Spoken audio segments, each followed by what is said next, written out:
siguro pagdating ng endurance, mag-imaginary na lang ako. First to arrive, 125cc category. May kakaroon ako ng sarili kong kategorya.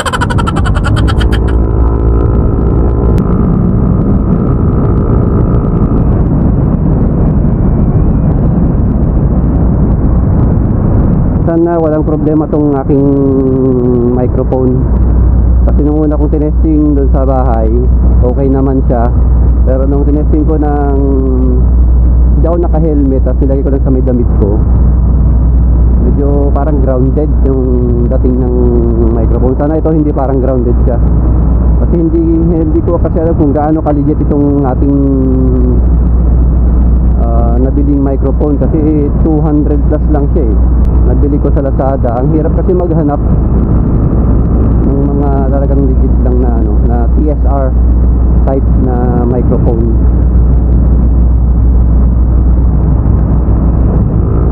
Sana maging okay to para pagdating ng mga endurance magagamit natin. Lalo na plano ko pa namang sumali dito sa Lakbay Pangasinan na version 2. Ito na tayo sa boundary. Yan. Ito yung dulo ng Pangasinan bago mag-Zambales. Kasi guys, may mga nagtatanong sa akin, saan bang dulo ng Pangasinan? Ang nagtatanong sa akin, taga Subic. Sabi ko, maraming dulo ang Pangasinan. Kagaya sa amin, dulo ang Pangasinan dulong Pangasinan bago mag-Zambales. Tapos dito sa kabila naman, may dulo ng dito sa bali part ng northwest, Bulinaw naman. Tapos meron naman dulo Anda. Tapos dito naman sa papuntang La Union, ang dulo naman niya San Fabian. Yung iba naman San Nicolas ba? Kasi may daan na yung papuntang Malico. Pagbaba mo part na ng Nueva Vizcaya. Tapos dito sa Rosales, paglagpas mo rito sa may galing pa dito ng Pangasinan, kakaliwa ka, Nueva Ecija. Pag dito naman sa MacArthur Highway, pag mo doon, dulo pa rin siya, part na ng Tarlac. So maraming dulo ang Pangasinan.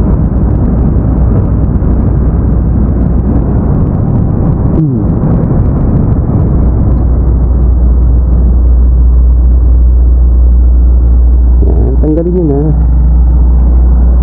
Thank you.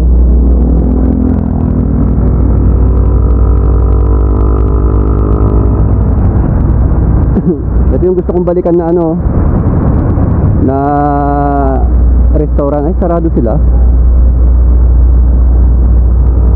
Sarap naman dun eh. Dalo yung mga burger nila. Mag-alas 5 na pala. Kailangan mahabulan na. Kaya makita natin bukas yung mahabulan pa natin bukas yung Yamaha. Nako po, mag-alas 5 na pala.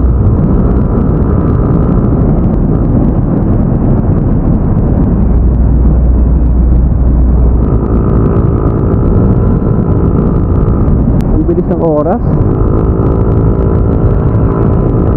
Kaya tinignan ko yung oras ko, wala pang 4:30.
sarado na yata. Tignan mo nga.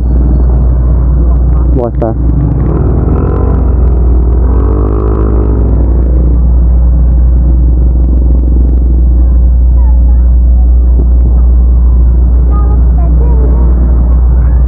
Ay. Okay, dito na tayo sa Yamaha. So ito guys, nakuha na namin yung plate number ng anak ko. Dahil nakapangalan sa akin. Go na.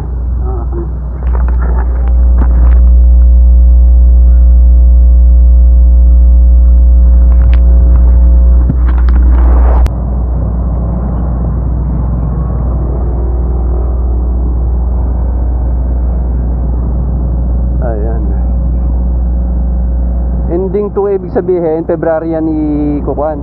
Diba? February yung ano ng registration niyan. Hanggang February? Tuwing February ang registration niya.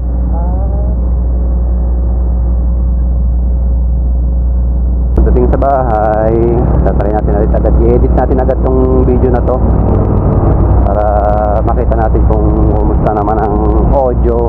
Kasi pagdating ng mga endurance, kasi siyempre kailangan mabilisan habang nagsasalita ka, at least naiintindihan pagdating sa audio. Wow,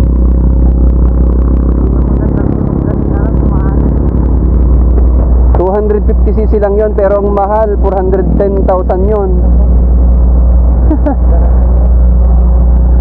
Tunog big bike pa. 150 lang pala yun? Ah? 250. Ha? 250. Pero matulin. Kaya niyang ano, yung nakita ko sa YouTube, kaya niyang tumakbo ng 180. Oo. Kaya lang, ganun siya kamahal. Tapos sa 400cc, ganun din kamahal. Kaya lang siguro, mas matipid naman. Mas matipid siguro yon kung mag-ano. Sa gas consumption niya, compare mo sa 400, siyempre 400 yun, mas malaki. Wala ka mayroon yung X-Max yun ba? X-Max 300cc, ayoko. Di naman sa endurance, di naman kailangan ng ano. Saka ayokong humiram-hiram ng motor kasi pag nasira, nako, masisi ka pa. Siyempre lalo endurance yun, hindi mo kabisado yung kapasidad ng motor.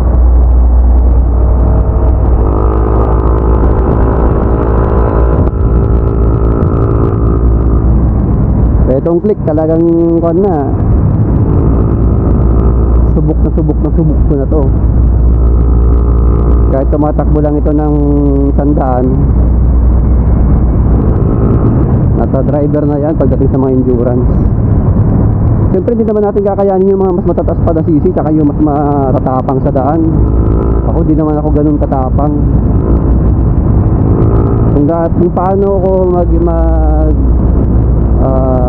maneho ng ambulance na sa mabilisan, ganun lang din sa endurance. Yung kaya ng loob mo pero safe. Ito, kaya naman ng loob ko kahit na mag 140 ito, kaya lang hindi naman nagwa 140 ito, hanggang 114 nga lang yung top speed ko. Karamihan pa natakbo ko, 100 lang.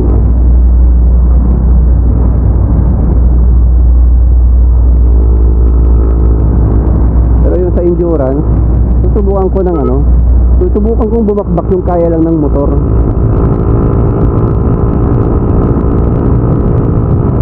Pero kung may category sana sila na 125, first to arrive na 125, ay lalaban tayo dyan.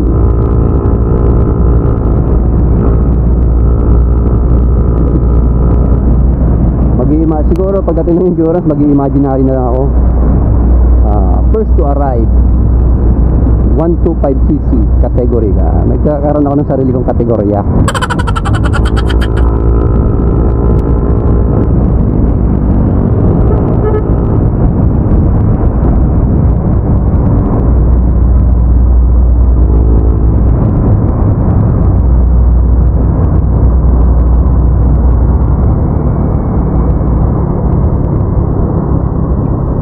May mga 125cc nga lang na category ng endurance, no?